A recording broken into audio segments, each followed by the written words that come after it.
এখানে কোশ্চেনটা কি, বর্তনীর 1 ওহম রোধের মধ্য দিয়ে প্রবাহিত তড়িৎ এর মান নির্ণয় করো। 1 ওহম কোথায় আছে? এই যে এখানে আছে 1 ওহম, অর্থাৎ এই রোধের মধ্য দিয়ে কি পরিমাণ তড়িৎ প্রবাহিত হবে সেটা আমরা বের করতে হবে।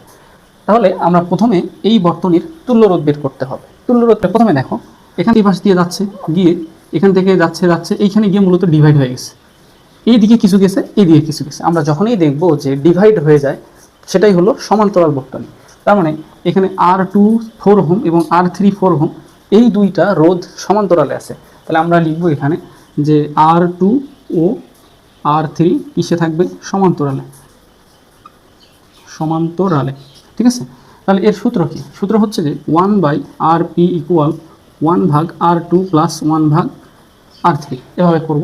তারপর মান বসাবো এবার 1/RP ইকুয়াল 1/R2, R2 এর মান কত? 4, প্লাস R3 এর মান কত?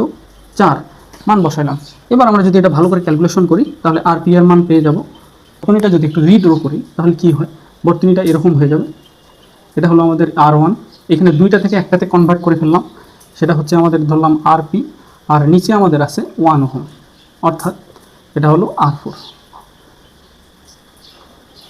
তাহলে এখানে হচ্ছে আমাদের 10 ভোল্ট দেওয়া আছে। ওকে, তাহলে এখন R1, RP, R4 এগুলো মূলত তিনটা শ্রেণীতে আছে। তাহলে শ্রেণী সংযোগে তুল্যরোধ বের করব। তাহলে এখন আমরা লিখব R1, RP, R4 শ্রেণীতে। তাহলে RS equal R1 plus RP plus R4। এখন আমরা মানগুলো বসালেই হয়ে যাবে।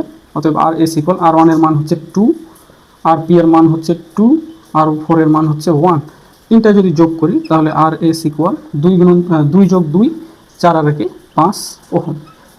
ঠিক আছে, এখন আমাদের কি করতে হবে যে বর্তনীর মূল কারেন্ট কত এটা বের করতে হবে।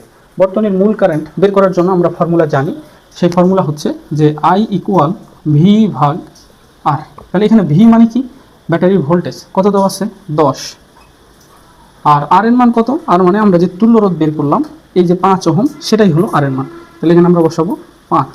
তাহলে অতএব এখান থেকে আমরা I এর মান 2 অ্যাম্পিয়ার পেলাম। তাহলে এখান থেকে আমাদের মূলত 2 অ্যাম্পিয়ার কারেন্ট প্রবাহিত হচ্ছে। 2 অ্যাম্পিয়ার কারেন্ট প্রবাহিত হচ্ছে। এখন আমাদের বলেছে 1 ওহম রোধের মধ্য দিয়ে প্রবাহিত কারেন্টের মান কত।